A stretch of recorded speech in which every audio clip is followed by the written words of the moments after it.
Il y a des esprits qui vivent comme des maisons en guerre. Tout est debout, mais rien n'est en paix.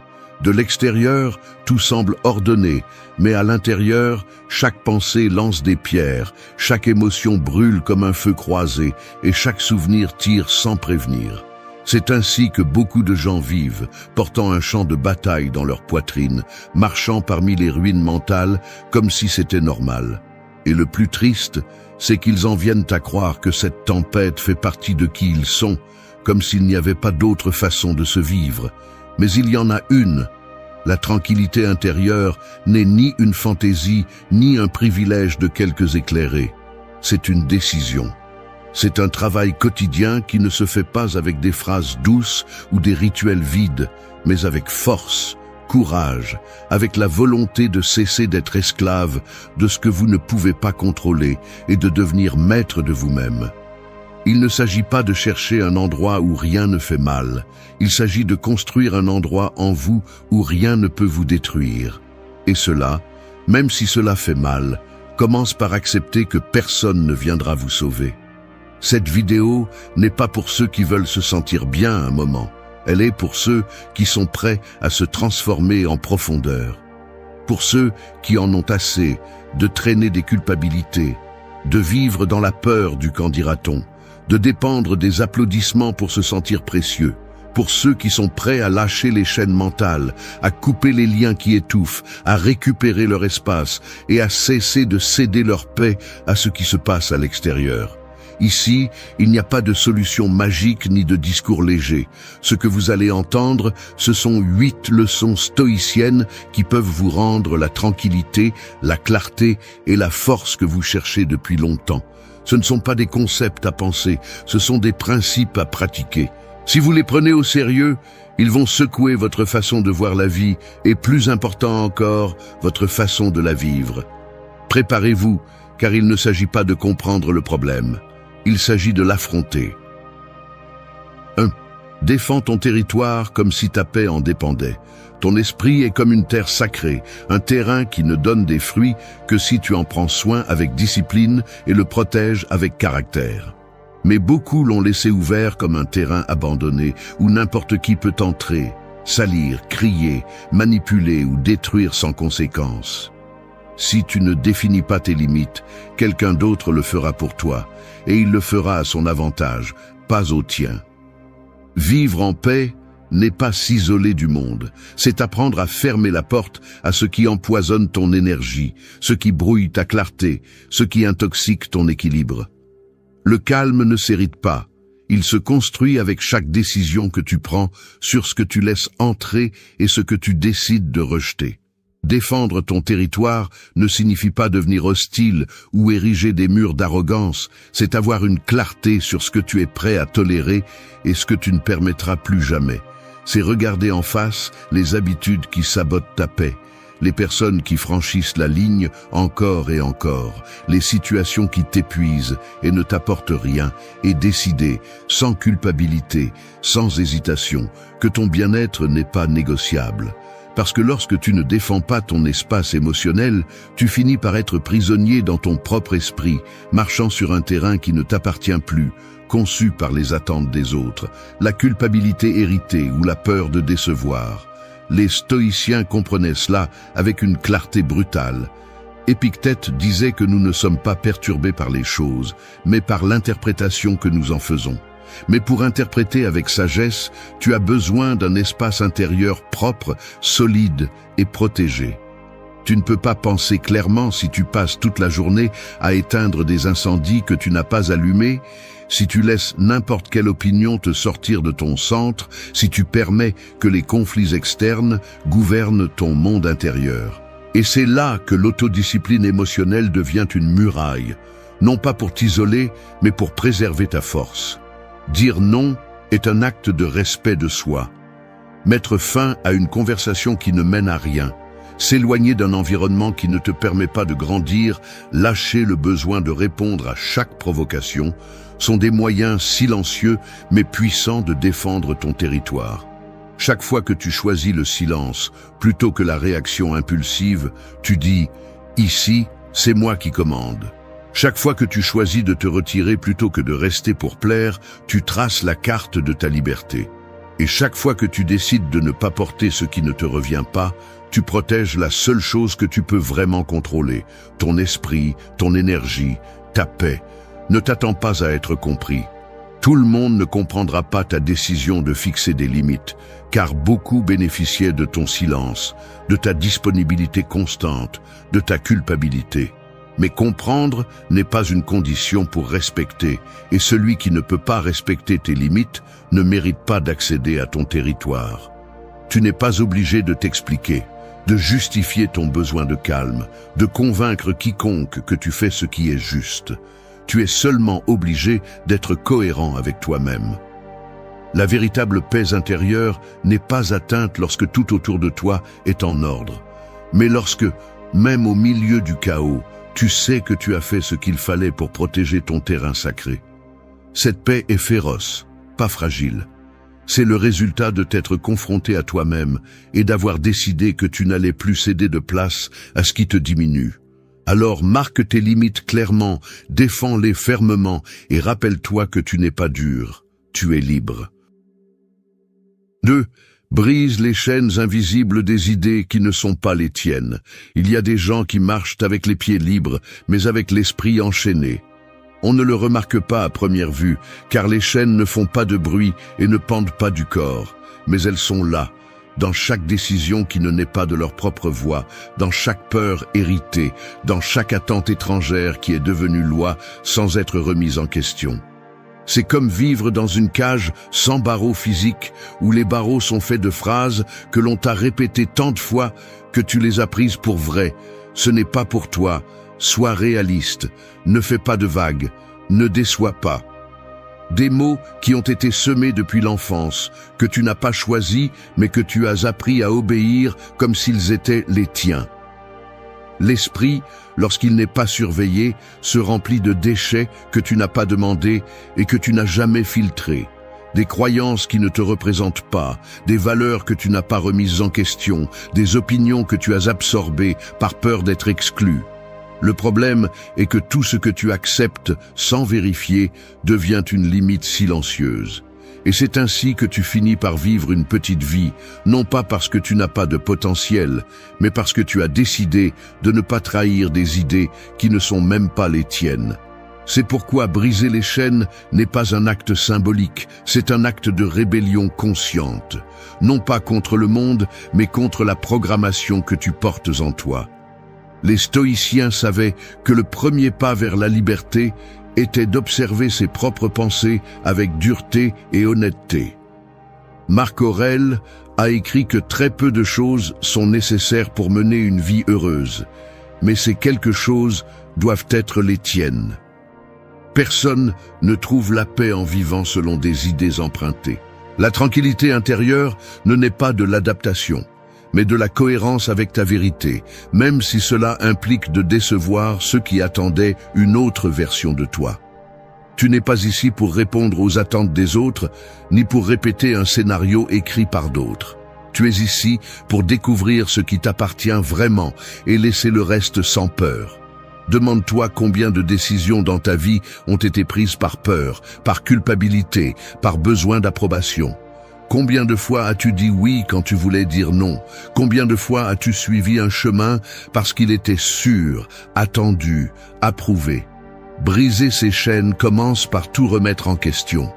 Est-ce que je crois vraiment en ce que je crois? Est-ce que cet objectif est le mien ou l'ai-je hérité de quelqu'un d'autre? Est-ce que cette peur est la mienne ou me l'a-t-on enseignée? Les réponses ne sont pas toujours confortables, mais elles sont libératrices. Tu ne peux pas construire ta vie sur une base étrangère et espérer te sentir en paix. La discipline émotionnelle signifie aussi avoir le courage de désobéir lorsque cette désobéissance te mène à ton authenticité. Ce n'est pas une rébellion vide, c'est une fidélité à ton essence. Et cela coûte, parce qu'on va te critiquer, on va te regarder bizarrement, on va dire que tu as changé. Mais grandir, c'est changer. Et évoluer implique de laisser derrière soi le confort d'être celui que tout le monde connaît pour devenir celui que tu es vraiment. Les gens qui t'aiment vraiment n'ont pas besoin que tu restes petit pour se sentir à l'aise. Ils ont besoin de te voir libre, même si cela secoue les structures qu'ils ont construites avec toi. Tu n'as pas à demander la permission de te libérer de ce qui n'a jamais été à toi. Tu n'as pas à justifier ton processus d'éveil, ni à expliquer pourquoi tu ne portes plus les déguisements qui te servaient auparavant. Les chaînes se brisent en silence, avec des décisions fermes, avec des changements internes qui ne sont pas toujours annoncés, mais qui se ressentent à chaque pas plus léger. La paix que tu cherches n'est pas dans la complaisance, elle est dans le lâcher-prise. Et pour lâcher prise, il faut d'abord identifier ce qui ne t'a jamais appartenu. Le jour où tu cesseras de penser comme on te l'a enseigné et où tu commenceras à penser comme tu es vraiment, ce jour-là commencera ta véritable liberté. 3. Arrête de saigner pour des blessures que tu aurais déjà dû fermer. Il y a des gens qui marchent dans la vie comme si chaque pas ouvrait une vieille blessure, comme s'ils portaient leur âme bandée avec du ruban fragile, attendant que le moindre frottement rouvre ce qu'ils n'ont jamais guéri. Et ce n'est pas tant ce qui leur est arrivé, mais plutôt qu'ils continuent à le porter comme s'il faisait partie de leur identité, comme si se définir à travers la douleur leur donnait une raison de ne pas avancer. Ils vivent comme des maisons non réparées après la tempête, pleines de fuites, de fissures, de poussière accumulée dans des coins qu'ils n'ont jamais voulu regarder. Et le plus dur n'est pas ce qui s'est passé, c'est ce qu'ils continuent à permettre de leur arriver parce qu'ils ne l'ont pas lâché. Guérir n'est pas oublier, ce n'est pas faire semblant que rien n'a fait mal, ce n'est pas faire comme si tout allait bien. Guérir, c'est assumer la douleur, la regarder sans déguisement, comprendre ce qu'elle t'a appris, puis la laisser partir. Le problème est que souvent, la douleur devient confortable, elle devient une excuse, un récit, un bouclier. Dire « je suis comme ça à cause de ce qu'on m'a fait » peut sembler honnête, mais cela peut aussi être une façon déguisée d'éviter de prendre la responsabilité de ce que tu fais aujourd'hui. Tu ne peux pas construire la paix intérieure si tu continues à remuer la terre où il n'y a plus de racines. Les blessures non fermées s'infectent et si tu ne décides pas de les guérir, elles te consumeront de l'intérieur. Les stoïciens ne niaient pas la douleur, mais ils ne l'idolâtraient pas non plus. Sénèque disait que nous ne souffrons pas des faits, mais de notre interprétation de ceux-ci. La douleur peut t'enseigner, oui, mais elle peut aussi te chaîner si tu l'utilises comme un drapeau. Chaque fois que tu répètes la même histoire de trahison, d'abandon ou d'échec, tu lui donnes plus de pouvoir qu'elle ne mérite. Tu n'es pas ce qui t'est arrivé, tu es ce que tu fais avec ça. Et si tu continues à saigner de la même blessure, année après année, ce n'est pas la faute de la blessure, c'est ton choix de ne pas la fermer. Fermer une blessure n'est pas une faiblesse, c'est du courage. C'est dire « ça m'a fait mal mais ça ne me définit plus ». C'est rompre avec le besoin que l'autre le répare, que le monde comprenne, que quelqu'un vienne te donner ce que tu n'as pas eu. Personne ne viendra te sauver, personne ne te demandera pardon comme tu l'as imaginé, personne ne te donnera les réponses que tu cherches. La seule chose que tu peux contrôler est le moment où tu décides d'arrêter de le revivre. Et ce moment peut être maintenant, si tu as le courage de regarder vers l'avant sans continuer à porter ce qui n'a plus de sens à traîner. La tranquillité intérieure naît lorsque tu décides d'arrêter de te battre avec des fantômes. Quand tu comprends que guérir est ta responsabilité, peu importe qui a causé le dommage, il ne s'agit pas de justifier ce qu'on t'a fait, il s'agit de te libérer du contrôle qu'il continue à avoir sur toi. Tu n'as besoin de personne d'autre pour fermer cette blessure.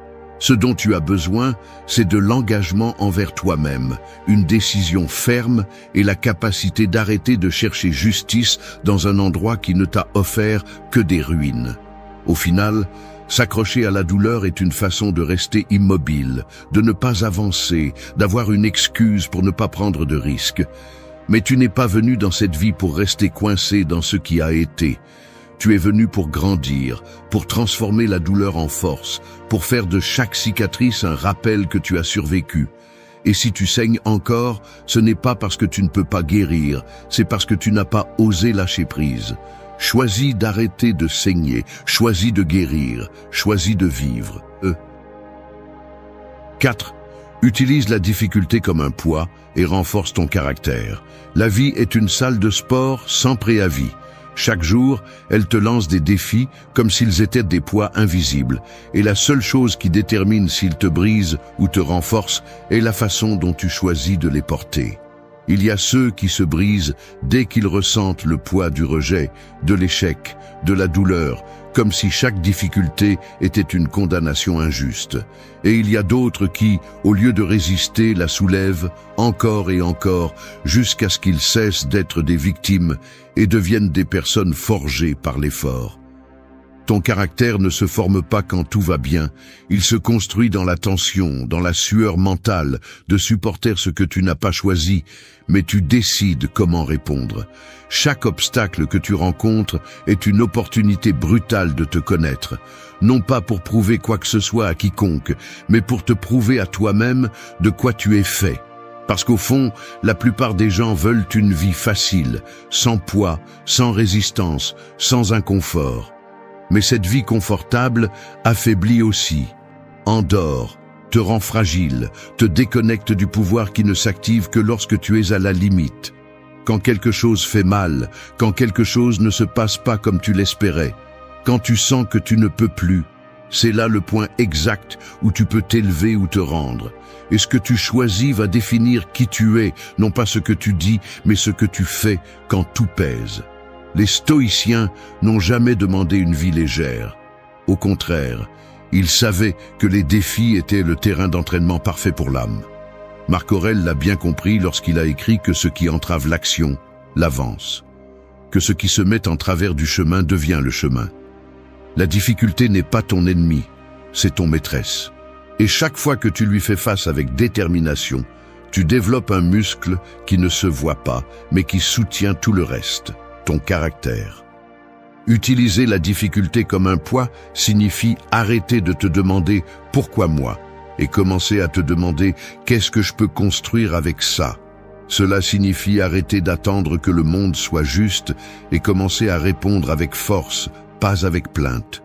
Tu n'es pas ici pour que tout te soit donné, tu es ici pour te former dans le feu, pour grandir à travers l'effort, pour découvrir que tu peux supporter plus que tu ne le pensais. Mais pour cela, tu dois arrêter d'éviter le poids et commencer à le soulever avec intention. La discipline émotionnelle est cet entraînement silencieux où tu apprends à ne pas réagir à partir de la plainte ou de la colère, mais à partir de la clarté. Il ne s'agit pas de devenir froid, il s'agit de devenir ferme.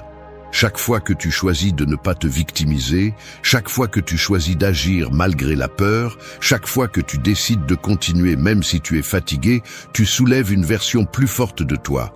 Tu n'as pas besoin que la vie devienne plus facile, tu as besoin de devenir plus fort. Et cela ne se produit pas seulement en lisant, en pensant ou en attendant le moment idéal. Cela se produit lorsque tu fais face, lorsque tu décides de porter ce qui te revient et que tu le fais la tête haute. La prochaine fois que la vie te mettra à l'épreuve, considère-le comme un entraînement. Ne te demande pas combien cela va faire mal, demande-toi combien tu vas grandir. Parce que la tranquillité intérieure ne naît pas de l'évitement du conflit, elle naît de le traverser sans se briser. Chaque défi que tu surmontes est une preuve que tu peux avoir confiance en toi. Alors, soulève le poids, ne fuis pas. C'est là que se construit la version de toi qui ne se plie pas, qui ne se brise pas, qui n'a pas besoin de conditions extérieures pour rester ferme. Ton caractère est ta véritable force, et la difficulté, le moyen de le renforcer. 5. Fais de ta gratitude un acte secret de pouvoir intérieur. La gratitude, bien utilisée, est comme une flamme intérieure qui ne se voit pas, mais qui réchauffe tout de l'intérieur. Ce n'est pas un spectacle pour montrer au monde à quel point tu es positif, ni un masque pour nier ce qui fait mal.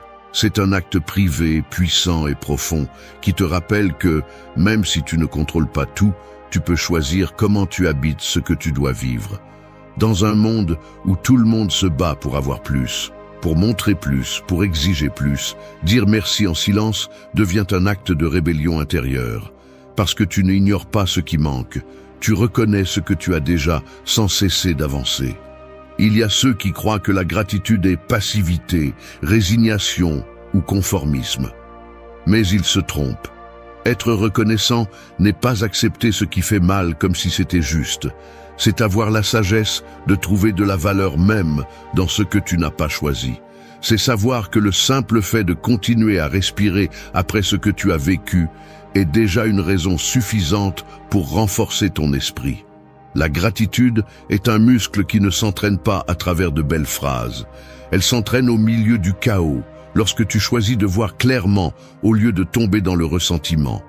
Lorsque tu choisis de remercier même si les choses ne se passent pas comme tu l'espérais.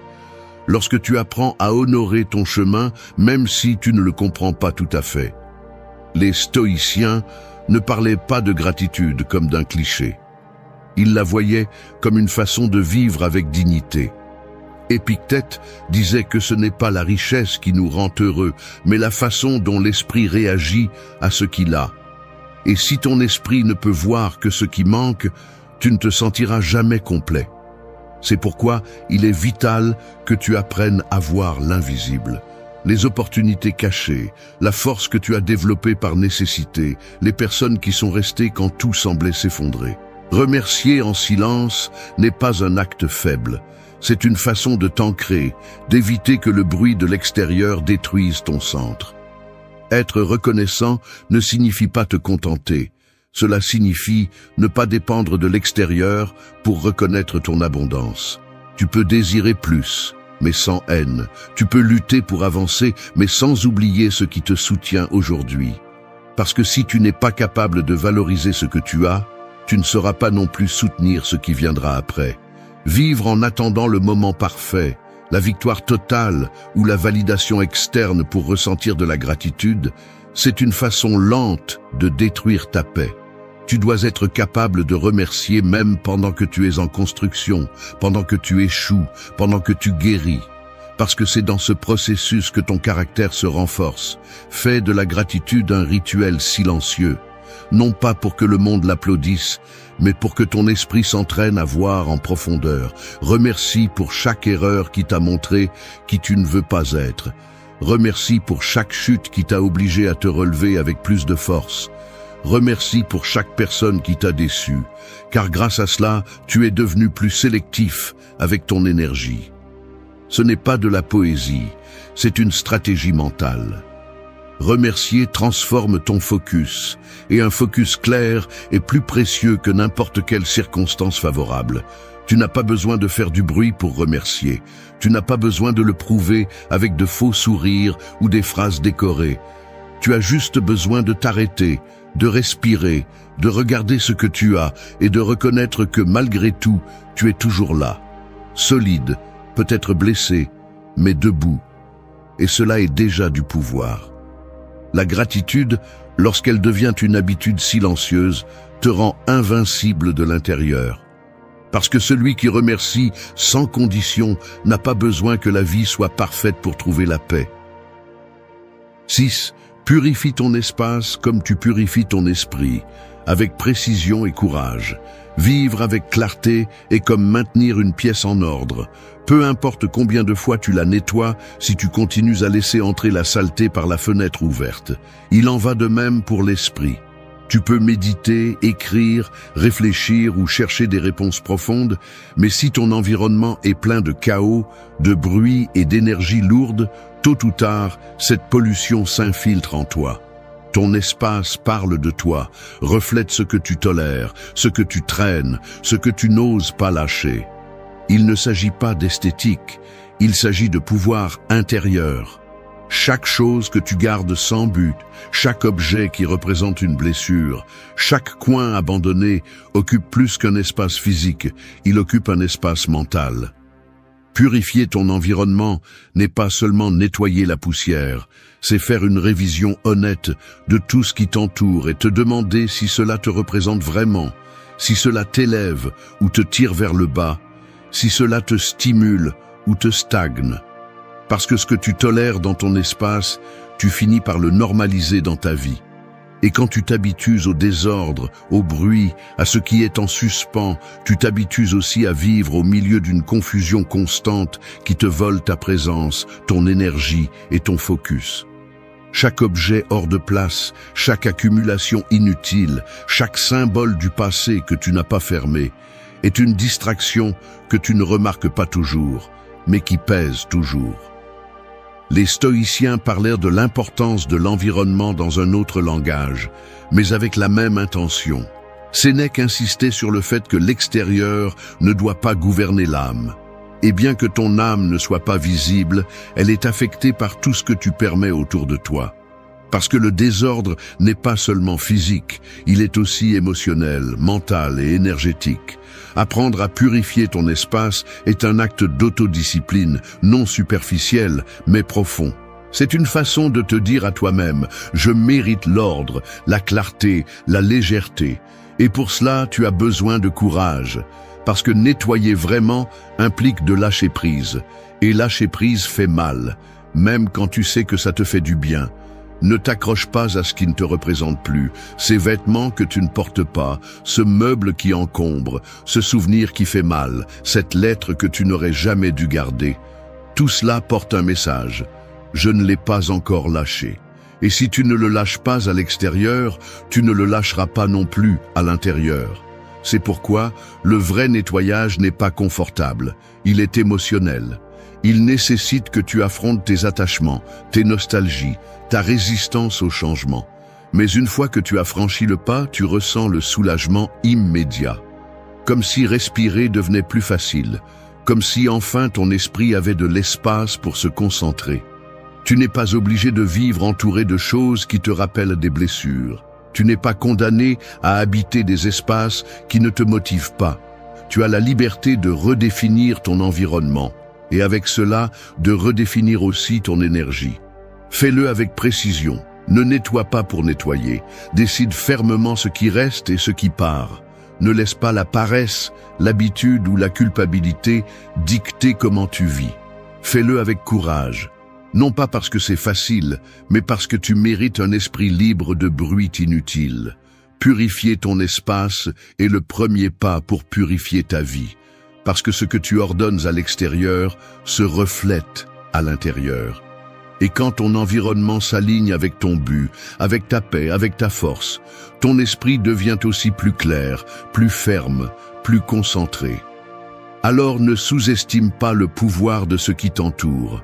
Prends le contrôle, nettoie sans peur, lâche sans culpabilité, et fais de ton espace un lieu sacré où ne réside que ce qui t'élève.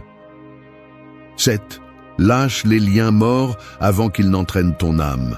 S'accrocher à une relation qui ne respire plus est comme essayer de faire revivre un arbre sec en l'arrosant tous les jours dans l'espoir qu'il refleurisse.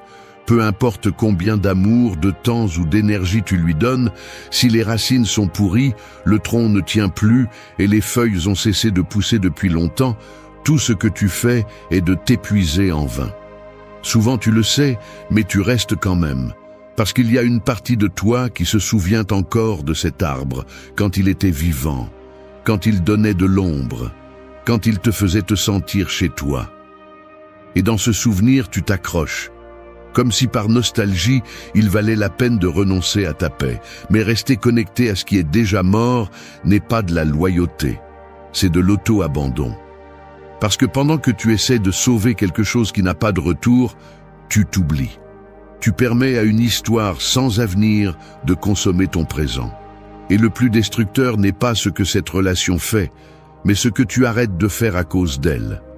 Peu importe si c'est un partenaire, un ami, un membre de la famille ou un groupe, si chaque interaction te vide, si chaque conversation est un champ de mine, si ton énergie baisse chaque fois que tu es prêt, ce n'est pas un lien, c'est une chaîne. Et tu n'es pas venu dans cette vie pour t'enchaîner. Les stoïciens étaient implacables en ce qui concerne le détachement. Non pas parce qu'ils étaient froids, mais parce qu'ils comprenaient que tout ce que tu ne peux pas contrôler doit être lâché. Et cela inclut les personnes. Marc Aurèle a écrit que nous devons aimer ce que la vie nous donne, mais être prêt à le lâcher quand il se termine.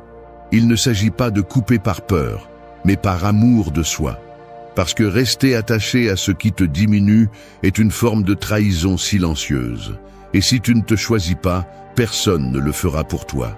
Rompre un lien mort nécessite plus de courage que de continuer à le porter, parce que cela implique d'accepter que tout ne peut pas être sauvé, que toutes les personnes qui entrent dans ta vie ne doivent pas rester, que tout ce qui commence bien ne finit pas bien. Accepter cela n'est pas perdre, c'est mûrir. Et mûrir, c'est aussi savoir fermer des portes sans besoin de haine, sans besoin de drame, juste avec la conviction que ton bien-être n'est pas négociable. Tu ne t'en rends peut-être pas compte, mais maintenir un lien mort te retient, te vole de l'énergie, te maintient attaché à de vieilles versions de toi-même qui ne correspondent plus à ce que tu construis. Lâche avec respect, mais lâche. Tu n'as pas besoin d'explications éternelles ni de disputes épuisantes. Tu as juste besoin de reconnaître l'évidence. Si quelque chose ne s'ajoute plus, si quelque chose ne te nourrit plus, si quelque chose ne vibre plus avec ton essence, il doit partir. Parce que s'il ne part pas, il n'y a pas de place pour le nouveau. Et le nouveau n'arrive pas à ceux qui sont remplis de l'ancien. C'est une loi interne, une règle de la vie. Tu ne peux pas recevoir les bras occupés. Libère-toi de ce fardeau avant qu'il ne devienne une partie de ton identité. La tranquillité intérieure se construit aussi en choisissant avec qui tu partages ton énergie. Entoure-toi de ceux qui t'élèvent, de ceux qui ne te jugent pas pour ta croissance, de ceux qui respectent ton silence, ta lumière, tes limites. Et si cela signifie rester seul pendant un moment, mieux vaut être seul que soutenu par des liens vides. Tu es ici pour vivre en liberté, pas pour marcher main dans la main avec ce qui t'éteint. Alors lâche sans peur, respire sans culpabilité et souviens-toi que parfois, lâcher prise est l'acte d'amour de soi le plus grand que tu peux faire. 8. Marche sans masque, que ton or ne soit pas l'applaudissement mais l'intention. Porter un masque tous les jours est comme marcher avec un déguisement de plomb. Au début, cela semble être une armure, une forme de protection contre le monde, mais avec le temps, cela devient un fardeau qui te coule, te fatigue, te déconnecte de toi-même. Ce sourire fin, cette opinion mesurée pour ne pas déranger, ce personnage que tu as construit pour t'intégrer, pour plaire, pour survivre. Tu l'as mis sans t'en rendre compte et maintenant il est difficile de l'enlever parce que tu crois que, si tu le fais, tu cesseras d'être accepté. Mais ce que tu ne vois pas, c'est que plus tu t'habitues au masque, plus tu es loin de ton essence. L'authenticité n'est pas une mode ni une pose pour les réseaux sociaux. C'est un engagement brutal envers la vérité, même si elle fait mal, même si elle dérange, même si elle te laisse en silence quand tout le monde crie. C'est parler avec cohérence, agir avec intégrité, tenir ton chemin même si personne ne l'applaudit, parce que l'applaudissement externe est séduisant, oui, mais aussi addictif. Et si tu n'y prends pas garde, tu deviens quelqu'un qui vit pour être regardé, pas pour être libre. Le prix de la recherche constante de validation est très élevé. Tu perds ta voix, tes valeurs, ta paix. Les stoïciens enseignaient qu'il n'y a pas de plus grande liberté que d'être maître de soi-même. Sénèque disait que celui qui cherche constamment l'approbation des autres est l'esclave de nombreuses volontés. Et tu n'es pas venu dans cette vie pour plaire, tu es venu pour te construire, pour découvrir qui tu es quand personne ne te regarde, pour prendre des décisions qui naissent de ton but, pas du besoin d'être aimé. L'authenticité n'est pas toujours confortable, mais elle est toujours puissante. Parce que quand tu agis à partir de ta vérité, même si ta voix tremble, même si tout le monde ne te suit pas, tu te sens en paix. Et cela vaut plus que 1000 applaudissements vides. Marcher sans masque, c'est assumer que tu ne vas pas plaire à tout le monde. Qu'il y aura ceux qui te critiqueront, ceux qui s'éloigneront, ceux qui ne comprendront pas ton processus. Mais c'est aussi te donner la permission de respirer sans feindre, de parler sans filtre, d'agir sans craindre de briser l'image parfaite. Parce que vivre pour plaire, c'est mourir en partie. Et personne qui s'est vraiment réalisé ne l'a fait en demandant la permission ou en attendant l'approbation.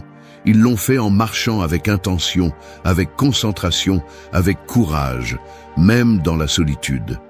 La discipline émotionnelle que demande l'authenticité est énorme. Cela signifie te regarder dans le miroir sans excuse. Cela signifie arrêter d'agir selon l'audience et commencer à agir selon tes convictions. Cela signifie laisser aller le besoin de s'intégrer dans des espaces où tu n'appartiens plus, même si cela implique de rompre des liens ou de recommencer à zéro. Mais c'est dans ce processus que naît ton véritable pouvoir. Parce que tu ne dépends plus du bruit externe pour te déplacer, parce que tu n'ajustes plus ton essence pour t'intégrer dans des moules étrangers, parce que tu n'as plus besoin de te déguiser pour te sentir suffisant. Ton or ne doit pas être l'applaudissement. L'applaudissement est éphémère, volatile, conditionné. Aujourd'hui tu l'as, demain il disparaît. Ton or doit être ton intention, ce que tu fais quand personne ne regarde, ce que tu décides quand personne ne donne son avis, ce que tu soutiens même si tu es fatigué, seul, confus. Si ce nord est clair, peu importe s'ils n'applaudissent pas, peu importe s'ils ne comprennent pas, tu marches la tête haute parce que tu sais que tu n'agis pas, tu es. Alors, enlève ton masque, non pas pour que le monde te voie, mais pour que tu te reconnaisses, enfin. Marche avec vérité, avec force, avec conviction. Et que ton intention, pas l'approbation, soit ce qui guide chaque pas. Merci d'être resté jusqu'à la fin de la vidéo. Si vous avez tout vu, commentez « Je suis stoïcien » comme notre signe secret, indiquant que vous êtes un véritable apprenant du stoïcisme. N'oubliez pas de vous abonner et de liker la vidéo si elle vous a plu. Rendez-vous dans la prochaine vidéo et rappelez-vous, continuez à cultiver votre esprit stoïque. Le monde est un chaos. Il l'a toujours été et le sera toujours. Tu peux te plaindre, tu peux crier dans le vide, tu peux chercher des coupables, mais rien de tout cela ne changera la réalité. La seule chose que tu peux vraiment changer, c'est toi-même. Nous vivons piégés dans une tempête constante de pensées, de soucis et d'attentes qui ne nous laissent jamais en paix. Nous voulons tout contrôler, mais la vie nous crache au visage en nous rappelant combien nous sommes insignifiants. Et c'est là qu'intervient le stoïcisme, une philosophie qui ne sucre pas la réalité, qui ne te donne pas de faux espoirs, mais qui t'apprend à affronter la vie avec un esprit inébranlable. Il ne s'agit pas d'ignorer la douleur, ni d'être un robot sans émotion. Il s'agit d'apprendre à contrôler ce qui est vraiment entre nos mains, notre perception, notre attitude et nos décisions. Parce que lorsque tu parviens à maîtriser ton esprit, lorsque tu es capable de regarder l'adversité en face sans scier, alors tu es vraiment libre. Dans cette vidéo, nous allons explorer 9 stratégies stoïciennes qui t'aideront à apaiser ton esprit et à trouver l'équilibre au milieu du chaos. Ce ne sont pas de simples conseils d'auto-assistance, ce sont des outils que les grands philosophes ont utilisés à une époque où la vie était bien plus dure que ce que toi ou moi pourrions imaginer. Si elles ont fonctionné pour eux, elles peuvent fonctionner pour toi. Mais écoute-moi bien, ce n'est pas un jeu. Si tu veux vraiment changer, si tu veux vraiment de la force mentale, tu devras être prêt à défier tout ce que tu crois savoir sur la vie. N'attends pas le confort, attends la vérité, commençons. 1. Maîtrise la boussole de ta vie. La plupart des gens sont à la dérive. Ils vivent sans direction, sans but, se laissant emporter par le courant des attentes des autres. Un jour, ils veulent une chose. Le lendemain, ils en veulent une autre. Leurs émotions dictent leurs actions et ils finissent par être pris dans un cycle d'insatisfaction et de vide. Ils n'ont pas de contrôle, ils n'ont pas de boussole. Mais tu ne peux pas te permettre ce luxe. Si tu ne contrôles pas ta direction, quelqu'un d'autre le fera pour toi. La société, les opinions des autres, les tendances éphémères, tous voudront décider pour toi. Et tu sais ce qui se passe quand tu donnes ta vie à d'autres ? Tu finis par vivre la vie d'un étranger, un reflet flou de ce que tu as toujours voulu être. Marc Aurèle l'avait bien compris. Ne laisse pas ton esprit devenir la propriété d'autrui. Et pourtant, la plupart le font. Leurs pensées, leurs peurs, leurs décisions, tout est influencé par des forces externes. Ils vivent comme des feuilles au vent, se déplaçant sans contrôle dans la direction que souffle le courant. Mais tu n'es pas une feuille. Tu es le navigateur. Et tout navigateur a besoin d'une boussole. La première question que tu dois te poser est « Que diable veux-tu dans la vie ?» Pas ce que veulent tes parents, pas ce que la société t'impose, pas ce qui te fait paraître bien sur les réseaux sociaux. Ce que tu veux vraiment. Si tu ne le sais pas, tu as déjà un problème. Car une personne sans direction est comme un bateau sans gouvernail. Il bouge, mais n'arrive nulle part. Pose-toi cette question tous les jours jusqu'à ce que la réponse soit claire comme de l'eau. Quel est mon but? Quelle vie veux-je construire? Quelles valeurs définissent mon chemin? Et une fois que tu l'as bien en tête, fais-en ta maudite religion. Peu importe ce qui se passe, peu importe les distractions, peu importe si les autres te traitent de fou.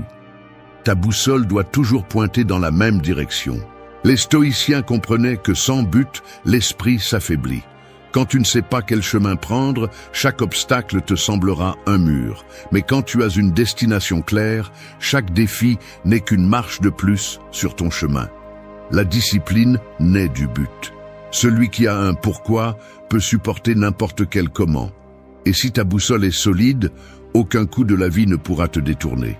Mais écoute-moi bien, ce chemin ne sera pas facile. N'attends pas de soutien, n'attends pas de motivation externe, n'attends pas de validation. C'est toi contre le monde. Et c'est là le véritable pouvoir. Parce que quand tu décides qui tu es et où tu vas, personne ne peut t'arrêter. Alors maintenant dis-moi, vas-tu continuer à dériver ou vas-tu prendre le maudit contrôle de ta vie? Choisis et ne regarde pas en arrière. 2. Embrasse la réalité, ne lutte pas contre elle. Regarde autour de toi. La vie n'est pas juste, elle ne l'a jamais été et ne le sera jamais. Peut-être as-tu grandi en croyant que si tu faisais tout bien, les choses tourneraient en ta faveur. Que l'effort est toujours récompensé, que le destin a un plan parfait pour toi. Mais un jour, tu te rends compte que ce n'est pas le cas. Tu vois des gens travailleurs qui survivent à peine, tandis que d'autres, sans lever le petit doigt, ont plus que tu ne pourrais jamais imaginer. Tu vois de bonnes personnes souffrir et des gens misérables réussir. Et que fais-tu? Tu te mets en colère. Tu te demandes pourquoi le monde est ainsi, comme si ton indignation allait le changer. Mais la réalité ne doit d'explication à personne. Tu peux maudire ta malchance, tu peux crier au ciel en espérant une réponse. Mais je vais te dire quelque chose, elle ne viendra pas. L'univers ne va pas s'arrêter pour arranger les choses parce que tu ne les aimes pas. La vie suit son cours, indifférente à tes plaintes. Et plus tôt tu l'accepteras, moins tu souffriras. Épictète l'a mieux compris que quiconque. Ne prétends pas que les événements se passent comme tu le souhaites, mais souhaite que les événements se passent comme ils se passent, et tu auras la paix. Cela ne signifie pas que tu dois devenir un conformiste, mais que tu dois apprendre à jouer avec les cartes qui te sont données au lieu de pleurer pour celles que tu n'as pas. Pense-y. Quand tu te mets en colère parce que quelque chose n'a pas tourné comme tu le voulais, qu'est-ce que tu accomplis? Rien. Tu t'épuises seulement. Tu remplis seulement ton esprit de bruit. C'est comme se battre contre une tempête en espérant que la pluie s'arrête à cause de ta colère. Ça ne marche pas comme ça. La réalité est immuable. C'est un mur. Tu peux te heurter à lui jusqu'à te briser les os ou tu peux trouver un moyen de le contourner. Mais une chose est claire, le mur ne bougera pas pour toi. Accepter la réalité ne signifie pas abandonner. Cela signifie arrêter de gaspiller de l'énergie sur ce que tu ne peux pas changer et te concentrer sur ce que tu peux contrôler. Tu as perdu de l'argent, quelqu'un t'a trahi, tu as échoué dans quelque chose d'important. Bien. Et maintenant, tu restes à te lamenter ou tu te relèves et tu continues à avancer. Les stoïciens comprenaient que la véritable liberté n'est pas de contrôler l'extérieur, mais de contrôler comment tu y réagis. Parce que la réalité ne s'adapte pas à toi, c'est toi qui dois t'adapter à la réalité. Alors écoute-moi bien, la vie ne te donnera pas de garantie, elle ne te promettra pas que les choses seront comme tu l'espères. Mais si tu apprends à embrasser la réalité au lieu de lutter contre elle, tu deviendras plus fort que n'importe quelle tempête. Et pendant que les autres continueront à perdre leur temps à se plaindre, tu seras déjà plusieurs pas en avant, avançant sans regarder en arrière. 3. Fais de la gratitude ton encre quotidienne. Si je te disais qu'il existe un outil capable de renforcer ton esprit, de réduire le stress et de te rendre plus résistant face aux coups durs de la vie, l'utiliserais-tu? Cela semble simple, mais la plupart l'ignorent. La gratitude. Pas la version bon marché que tu trouves dans les phrases d'auto-assistance. Pas le typique « sois positif et tout ira bien ». Non. Je parle d'une gratitude réelle, crue et consciente. Celle que les stoïciens pratiquaient lorsqu'ils savaient que chaque jour pouvait être le dernier. Imagine que tu te réveilles un jour et que tout ce que tu as a disparu. Il n'y a pas de lit, pas de toit, pas de nourriture, personne à tes côtés, juste le vide. Comment te sentirais-tu? Maintenant, reviens à la réalité et rends-toi compte que tu as encore tout cela. La question n'est pas combien tu peux obtenir de plus, mais combien tu as déjà et que tu ne valorises pas. Le problème est que nous vivons dans une illusion où tout semble garanti.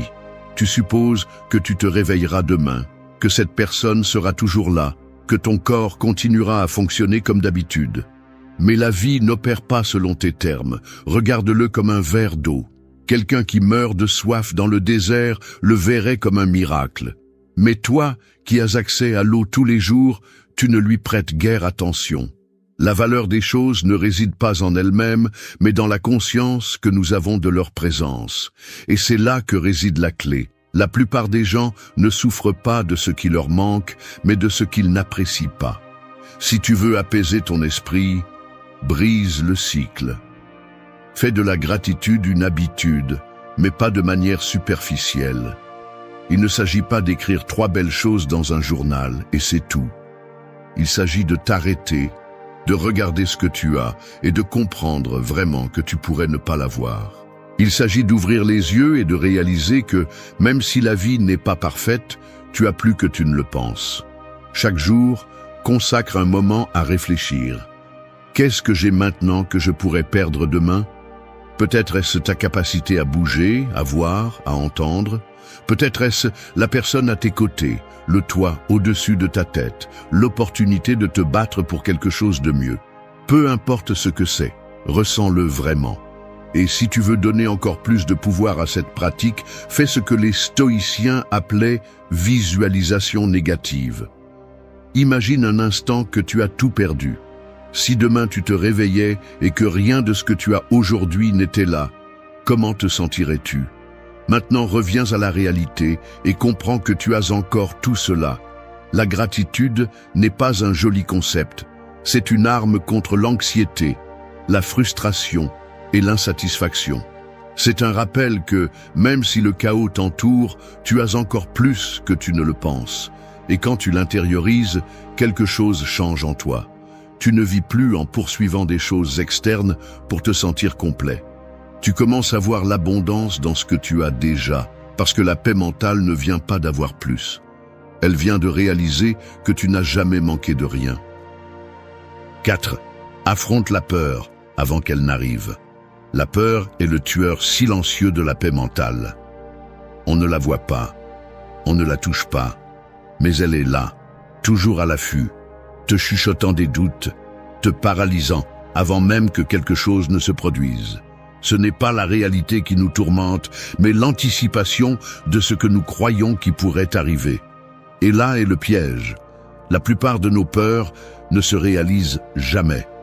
Nous passons des jours, des semaines, voire des années à nous inquiéter pour des scénarios qui n'arrivent jamais, hypothéquant notre tranquillité pour des fantômes qui n'existent que dans notre tête. Les stoïciens avaient une solution simple mais brutale à cela. Affronter la peur avant qu'elle n'arrive. Au lieu de fuir l'incertitude, ils la regardaient en face et la désarmaient avant qu'elle ne puisse les consumer. Ils se demandaient « Quel est le pire qui puisse arriver ?» Et ils ne se contentaient pas de le penser, ils le visualisaient avec cruauté, avec un réalisme absolu, sans fioriture ni excuse. Perdre ton travail, te retrouver sans argent, échouer devant les autres, tout cela, en théorie, semble terrifiant. Mais quand tu te forces à détailler le scénario, quand tu décomposes ses conséquences sans dramatisation, tu te rends compte de quelque chose de surprenant. La plupart des peurs sont beaucoup plus petites qu'elles ne le semblaient dans ta tête. Imagine-toi perdant tout. Pas une pensée vague, mais une image claire. Sans argent, sans soutien, sans issue facile. Que ferais-tu? Au début, la réponse est la panique. Mais si tu continues à explorer, tu commences à voir des alternatives. Tu trouverais un moyen de t'en sortir, parce qu'il y en a toujours un. Tu mangeras moins. Tu chercheras un endroit où dormir. Tu travailleras à ce qu'il faut pour te reconstruire. Difficile? Oui. Impossible? Non. Et voici le point clé. Quand tu visualises le pire et que tu te rends compte que tu pourrais le supporter, la peur perd de sa puissance. Sénèque pratiquait cela physiquement.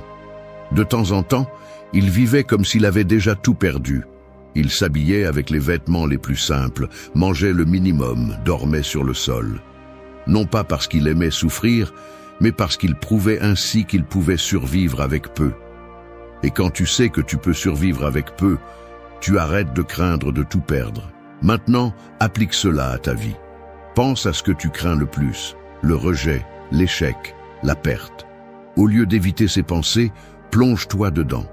Démonte chaque peur jusqu'à son noyau et demande-toi, si cela arrivait, serait-ce vraiment la fin? Tu verras que dans la plupart des cas, la réponse est non. La vie continuerait et tu trouverais un moyen de t'adapter. Parce que la peur n'est pas le problème. Le problème, c'est de ne pas l'affronter. Plus tu l'ignores, plus elle grandit dans l'ombre, plus elle te contrôle. Mais quand tu l'exposes à la lumière, quand tu l'analyses sans pitié, elle se rétrécit jusqu'à devenir insignifiante. Il ne s'agit pas de devenir insensible ou de nier le danger, mais de comprendre que la peur n'a de pouvoir que si tu lui en donnes. Et quand tu apprends à la regarder en face, tu découvres qu'elle n'a jamais été aussi grande que tu le pensais. La prochaine fois que la peur t'attaquera, ne fuis pas. Attrape-la, décompose-la, démonte-la pièce par pièce jusqu'à ce qu'il n'en reste rien. Parce qu'à la fin de la journée, la pire prison est celle que tu construis dans ton esprit. Et si tu apprends à te libérer de celle-ci, rien ne pourra t'arrêter. 5.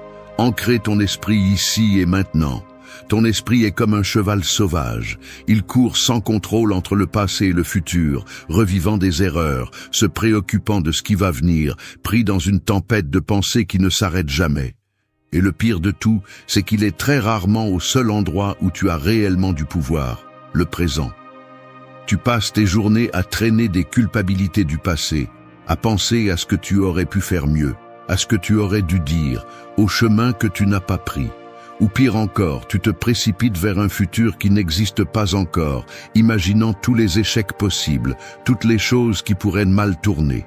Et pendant ce temps, la vie continue, et tu n'es pas là pour la vivre. Mais dis-moi, à quoi cela te sert-il de te préoccuper de ce qui s'est déjà passé? Peux-tu le changer? Non. Et ce qui vient, ce qui te terrifie de l'avenir, est-ce sous ton contrôle en ce moment? Non plus. La seule chose réelle est ce moment. Tout le reste est un piège de l'esprit, une prison sans barreaux, mais tout aussi étouffante. Pense à ceci. Combien de fois as-tu ressenti de l'anxiété pour des choses qui ne se sont jamais produites? Combien de fois es-tu resté éveillé la nuit, inquiet pour des problèmes qui, finalement, se sont résolus d'eux-mêmes ou n'ont même jamais existé? Ton esprit crée plus de souffrance que la réalité ne pourra jamais t'en causer. La plupart de nos soucis ne sont que des ombres, des illusions qui ne se concrétisent jamais. Et pourtant, nous les nourrissons comme si elles étaient réelles. Vivre dans le présent ne signifie pas oublier le passé ou ne pas planifier l'avenir. Cela signifie que tu ne gaspilles pas ton énergie sur ce que tu ne peux pas changer. Si quelque chose s'est déjà produit, à quoi bon se lamenter? Apprends, ajuste et continue d'avancer. Si quelque chose n'est pas encore arrivé, à quoi bon t'angoisser? Occupe-toi de ce que tu peux faire aujourd'hui. Tout le reste n'est que du bruit. Imagine que tu traverses un pont. Le pont représente le présent. Derrière toi, le chemin que tu as laissé derrière. Devant, un sentier couvert de brouillard. Si tu t'arrêtes trop longtemps à regarder en arrière, tu trébucheras. Si tu cours trop vite vers l'avant sans regarder où tu mets les pieds, tu tomberas. Mais si tu te concentres sur chaque pas que tu fais, ferme et conscient, tu arriveras de l'autre côté sans problème. C'est le pouvoir de vivre dans le présent. Alors quand ton esprit commence à divaguer, quand les pensées sur le passé ou le futur essaient de t'attraper, fais ceci. Arrête-toi. Respire. Sens le sol sous tes pieds. Écoute les sons autour de toi. Concentre-toi sur ce qui est devant toi. Parce que si tu n'apprends pas à contrôler ton attention, tu vivras une vie empruntée, coincée dans des temps qui n'existent pas. Le présent est tout ce que tu as. C'est là que se passe la vie, où tu prends des décisions, où tu peux changer les choses. Si tu réussis à ancrer ton esprit ici, rien ne pourra te secouer. Ni les erreurs d'hier, ni les peurs de demain. Juste toi, ici et maintenant, avec le contrôle absolu de ta vie. Parce qu'au final, la véritable paix de l'esprit ne se trouve pas ailleurs, ni à un autre moment. Elle est ici, en cet instant précis. Et seuls ceux qui apprennent à vivre dans le présent peuvent dire qu'ils sont vraiment vivants. 6. Libère-toi du bruit et du poids inutiles. Ton esprit est comme une pièce. Si elle est en désordre, pleine de choses inutiles, sans espace pour bouger, tu te sentiras étouffé, accablé, sans clarté. Il en va de même pour ta vie. Tu portes trop de bruit, trop de soucis inutiles, trop de choses qui en réalité n'apportent rien, qui ne font que te peser. Et le pire, c'est que bien souvent, tu ne t'en rends même pas compte. Pense à ceci. Combien de choses dans ta vie comptent vraiment ? Je ne parle pas de ce qu'on t'a dit qui devrait compter pour toi, mais de ce qui a vraiment de la valeur. Parce que si tu examines honnêtement, tu te rendras compte qu'une grande partie de ton angoisse provient de choses sans importance.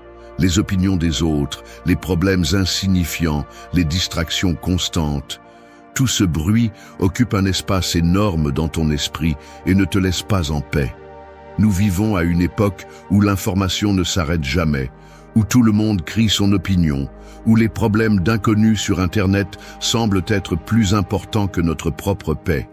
Mais dis-moi, qui gagnes-tu? Rien. Juste du stress, de l'anxiété, un esprit surchargé de pensées qui ne sont même pas les tiennes. Et si ton esprit est plein de bruit, tu ne trouveras jamais de clarté. Les stoïciens étaient radicaux à ce sujet. Ils comprenaient que tu ne peux pas contrôler le monde, mais tu peux choisir sur quoi tu concentres ton énergie. Et la vérité est celle-ci. Si quelque chose ne contribue pas à ta croissance, c'est un poids mort. Si quelque chose ne fait que te causer du souci sans but, c'est un obstacle. Et si quelque chose ne te rapproche pas de la vie que tu veux, ça t'en éloigne. C'est aussi simple que ça. Alors, fais un inventaire mental. Examine ce que tu consommes, ce que tu écoutes, ce que tu laisses entrer dans ton esprit tous les jours. Demande-toi, est-ce que cela m'aide ou est-ce que cela me distrait seulement? Est-ce que cela me renforce ou est-ce que cela me draine?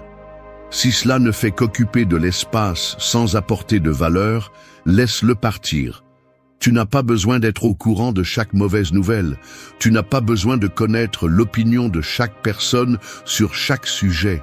Tu n'as pas besoin de discuter de choses qui ne changeront pas ta vie du tout. Et il ne s'agit pas seulement d'informations. Il s'agit aussi de personnes, d'environnement, d'habitudes. Entoure-toi de ce qui te renforce, élimine ce qui t'affaiblit. Tu n'as pas à porter des relations qui ne font que t'épuiser. Tu n'as pas à rester dans des endroits où tu ne grandis pas. Tu n'as pas à continuer à faire des choses simplement parce que tu les as toujours faites. Élimine sans peur. Parce que si tu continues à t'accrocher à ce qui n'ajoute rien, tu n'auras jamais de place pour ce qui compte vraiment. Le silence est puissant. Lorsque tu élimines le bruit, lorsque tu laisses partir ce qui est inutile, tu trouves quelque chose que la plupart des gens n'expérimentent jamais. La clarté. Et avec la clarté, tout change. Tu prends de meilleures décisions, tu vis avec plus d'intention, tu arrêtes de réagir par inertie et tu commences à agir avec un but. Tu deviens le maître de ton esprit au lieu d'être son prisonnier. Alors dis-moi maintenant, qu'est-ce que tu peux lâcher aujourd'hui? Quelle distraction, Quel souci inutile, quel fardeau inutile peux-tu laisser derrière toi pour faire de la place à quelque chose de mieux? Parce que la tranquillité ne vient pas d'avoir plus, mais d'apprendre à vivre avec moins. Et quand tu maîtrises cela, la paix que tu cherches tant cesse d'être une illusion et devient ton état naturel. 7. Ne sois pas esclave de tes émotions. S'il y a quelque chose qui peut te détruire plus rapidement que n'importe quel ennemi externe, c'est ton propre esprit incontrôlé. Les émotions mal gérées sont un poison. Si tu les laisses te gouverner, tu deviens un prisonnier des impulsions, réagissant sans réfléchir, laissant la colère, la peur ou la tristesse dicter ton destin. Et voici la dure vérité. Personne qui est esclave de ses émotions n'est véritablement libre. Combien de fois as-tu dit ou fait quelque chose que tu as regretté par la suite parce que tu étais trop énervé, trop anxieux ou trop euphorique? C'est le problème. Lorsque tu te laisses emporter par l'émotion du moment, tu perds en clarté. Tu ne penses pas, tu réagis simplement. Et bien souvent, ces réactions finissent par te coûter plus cher que le problème initial. Il ne s'agit pas de réprimer ce que tu ressens. Il s'agit de le contrôler. Il s'agit de comprendre que l'émotion en elle-même n'est pas le problème, mais ce que tu en fais. La colère n'est pas mauvaise si tu la canalises correctement. La peur n'est pas mauvaise si tu l'utilises pour te préparer.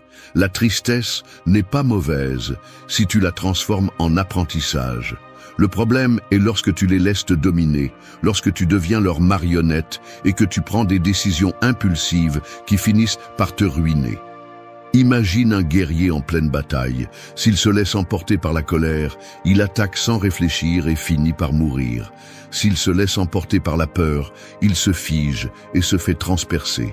Mais s'il utilise la colère comme carburant, s'il utilise la peur comme avertissement, alors il garde la tête froide et survit.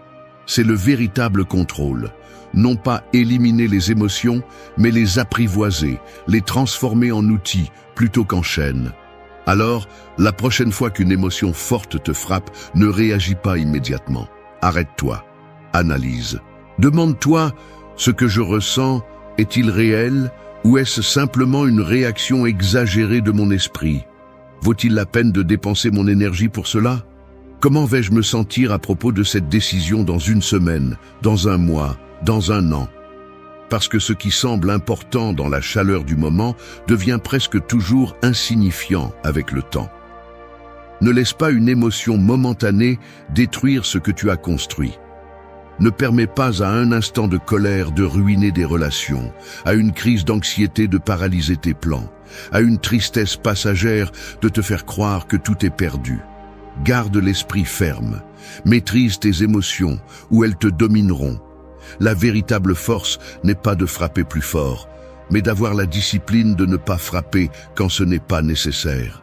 Parce qu'au final, la victoire dans la vie n'est pas pour celui qui réagit le plus, mais pour celui qui sait quand agir et quand laisser passer. Et si tu réussis cela, si tu réussis à être le maître de tes émotions plutôt que leur esclave, alors tu deviens inébranlable. Et quand rien ne peut te secouer, rien ne peut t'arrêter. 8. Lâche l'attachement, trouve la vraie liberté. Beaucoup pensent que le bonheur réside dans ce qu'ils possèdent, dans ce qu'ils ont accompli, dans les personnes qui les entourent. Et c'est là leur erreur. Non pas parce que ces choses n'ont pas d'importance, mais parce qu'ils ont construit leur identité autour d'elles. Ils s'accrochent à l'extérieur comme s'ils faisaient partie d'eux. Et quand ils le perdent, ils s'effondrent. Mais dis-moi quelque chose. Qu'est-ce qui dans cette vie t'appartient vraiment? Ton argent? Une mauvaise affaire et il disparaît. Ton statut? Un simple scandale et il s'évapore. Tes relations? Aujourd'hui elles sont là, demain peut-être pas. Rien ne t'appartient vraiment. Et plus tôt tu comprendras cela, plus tôt tu arrêteras de vivre dans la peur. Car c'est le piège de l'attachement. Il te rend faible. Il te rend dépendant de choses que tu ne peux pas contrôler. Il te remplit d'anxiété à l'idée de perdre ce que tu penses avoir besoin. Mais la vérité est que tu n'as besoin de rien d'autre que de toi-même. Pense à combien de fois tu as souffert plus de la perte de quelque chose que de l'acte lui-même. Ce n'était pas l'objet, la personne ou l'opportunité qui faisait mal, c'était ton attachement à cela. Nous ne voulons pas lâcher prise parce que nous pensons que sans cela, nous ne serons pas les mêmes. Mais si quelque chose d'extérieur définit qui tu es, tu n'as jamais été libre pour commencer. Les stoïciens vivaient avec ce principe à l'esprit. Ils pratiquaient ce qu'ils appelaient amor fati, aimer le destin tel qu'il est, sans s'accrocher à rien. Si quelque chose de bon arrive, profites-en. Si cela part, laisse-le partir. Non pas parce que cela ne t'importe pas, mais parce que tu comprends que cela ne t'a jamais appartenu. Et quand tu penses ainsi, tu te libères. Imagine un instant que tu perds tout, non pas comme une pensée dépressive, mais comme une expérience mentale. Ton argent, ta réputation, ta stabilité, tout disparaît. Serais-tu toujours toi? Si la réponse est non, alors tu n'as jamais vraiment été toi. Tu n'étais qu'une somme de choses extérieures. Mais si tu peux te voir sans rien et pourtant sentir que tu es toujours fort, alors là est la vraie liberté. Je ne dis pas que tu ne devrais pas profiter de ce que tu as. Profite, prends soin, valorise, mais comprends que tout est temporaire. Et quand quelque chose part, laisse-le partir sans résistance. Parce que si tu vis dans la peur de perdre, tu ne profites jamais de ce que tu as. Si tu t'accroches à quelque chose d'extérieur, cette chose te contrôle. Et ce qui te contrôle, te possède. Alors arrête de vivre avec des chaînes invisibles. Ne mets pas ton bonheur dans ce que tu peux perdre. Parce que le seul que tu es vraiment, le seul que personne ne peut te prendre, c'est toi-même. Et quand tu comprends cela, quand tu lâches l'attachement et acceptes l'impermanence de tout, rien ne peut te briser. Parce que tu n'es plus un esclave de l'extérieur, tu es libre. 9. Trouve du pouvoir dans la solitude. La solitude est perçue comme une ombre à éviter. On la craint, on la rejette, on la comble de bruit pour ne pas avoir à l'affronter. Mais la solitude n'est pas le problème. Le problème est que tu n'as jamais appris à être avec toi-même. Et si tu ne peux pas supporter ta propre compagnie, alors tu as un problème plus grand que tu ne le penses.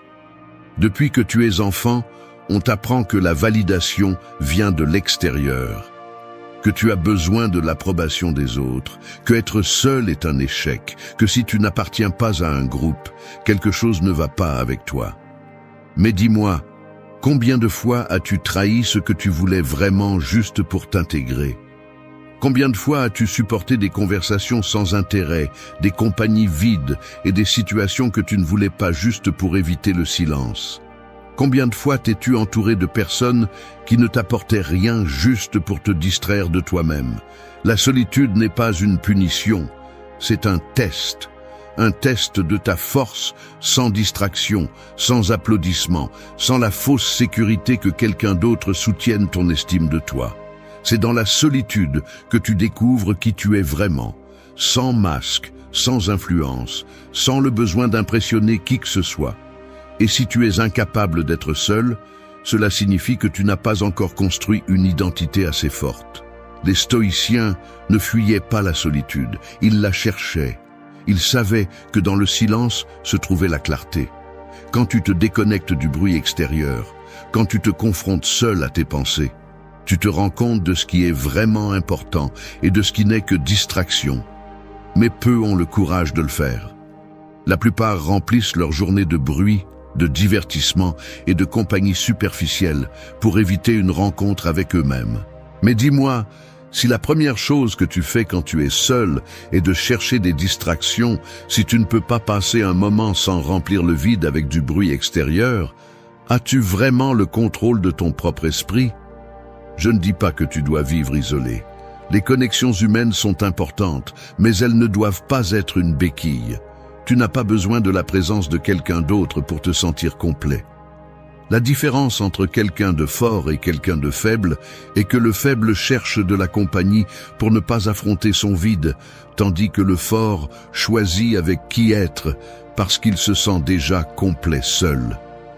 Si tu apprends à trouver la paix dans la solitude, personne ne pourra te manipuler, personne ne pourra te retirer ton centre, personne ne pourra te faire sentir que tu as besoin de son approbation pour exister. La véritable indépendance n'est pas dans l'argent ni dans le succès, mais dans le fait de ne pas avoir besoin de quelque chose d'extérieur pour te sentir bien avec toi-même. Alors, pose-toi cette question. Es-tu capable d'être seul, en silence, sans distraction, sans te sentir mal à l'aise? Si la réponse est non, alors c'est là le problème que tu dois résoudre, parce que le jour où la solitude cessera de te faire peur, tu deviendras invincible. Merci d'être resté jusqu'à la fin de la vidéo. Si vous avez tout vu, commentez « Je suis stoïcien » comme notre signe secret, indiquant que vous êtes un véritable apprenant du stoïcisme. N'oubliez pas de vous abonner et de liker la vidéo si elle vous a plu. Rendez-vous dans la prochaine vidéo et rappelez-vous, continuez à cultiver votre esprit stoïque. La vie est pleine de défis, de changements et de moments qui nous poussent à grandir. Dans cette vidéo, nous explorerons 12 leçons fondamentales qui peuvent transformer ta manière de voir et d'affronter la vie. De l'apprentissage à te renforcer de l'intérieur, à la maîtrise de tes émotions, chaque enseignement est conçu pour t'aider à débloquer ton véritable potentiel.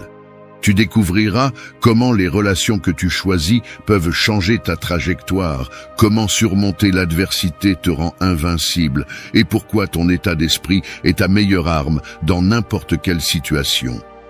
Nous te guiderons sur l'importance d'accepter et de transformer ta réalité et sur la façon dont chaque décision que tu prends définit ton chemin.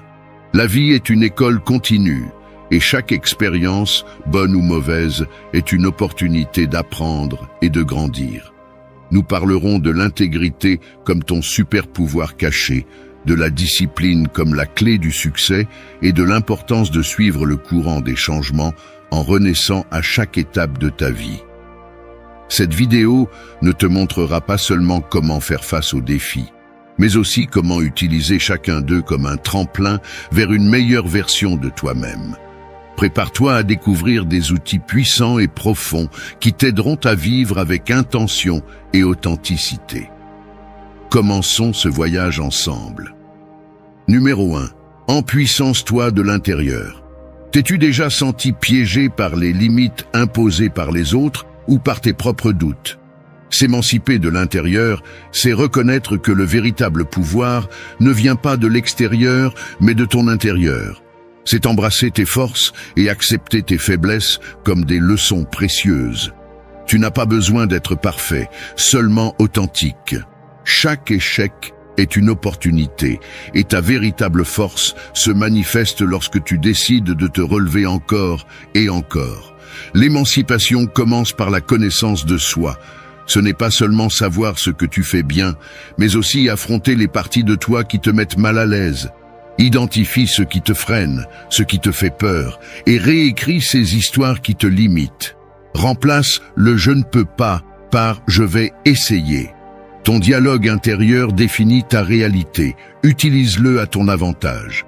S'émanciper, c'est aussi prendre des décisions courageuses, dire « oui » à ce qui te pousse en avant et « non » à ce qui te vide.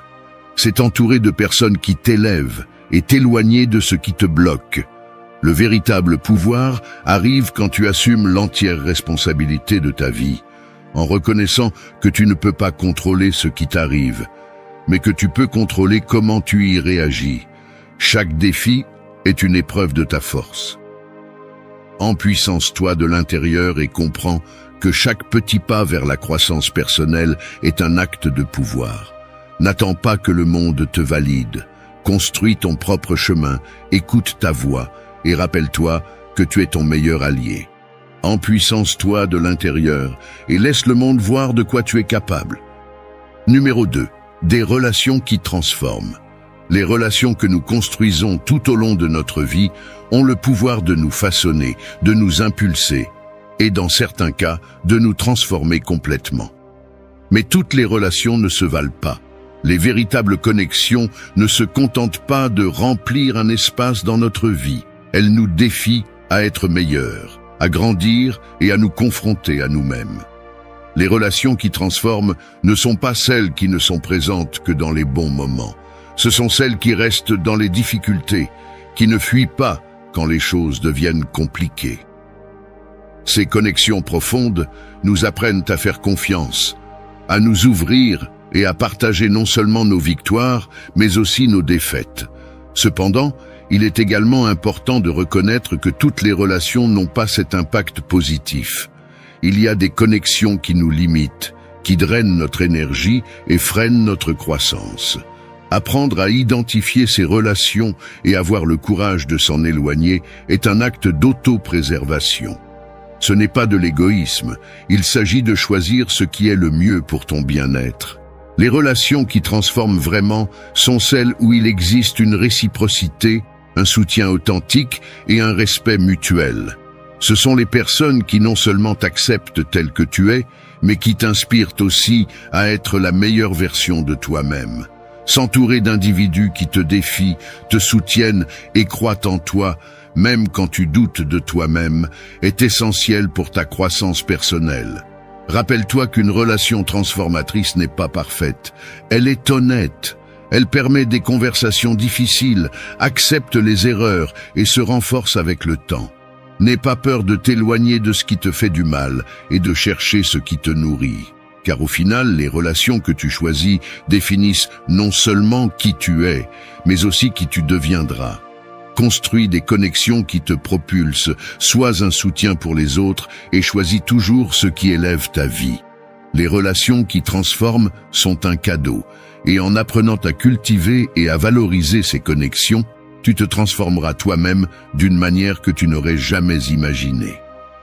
Numéro 3. Invincible face à l'adversité. L'adversité est une partie inévitable de la vie. Nous faisons tous face à des moments difficiles, à des défis inattendus et à des obstacles qui semblent insurmontables.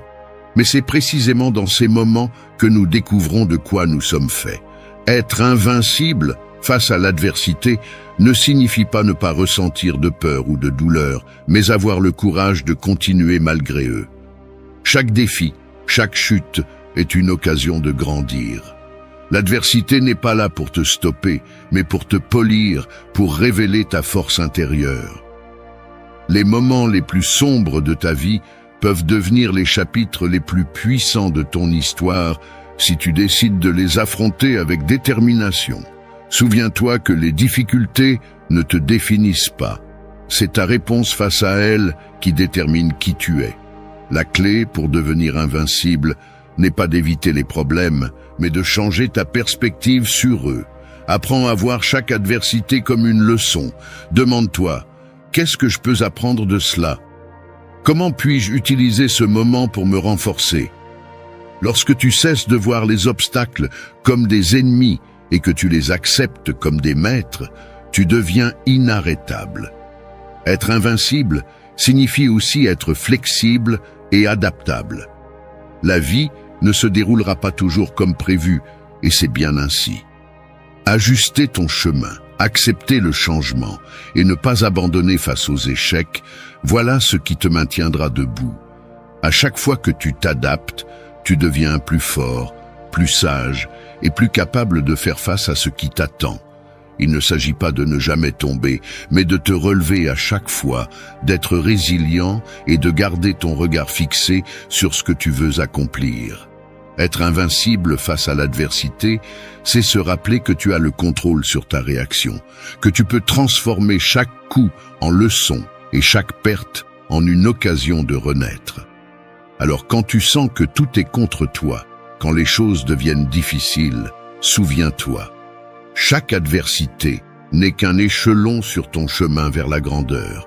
Peu importe combien de fois tu tombes, tant que tu continues de te relever, tu resteras invincible. Numéro 4, mentalité puissante, ton meilleur atout. L'esprit est l'outil le plus puissant que tu possèdes.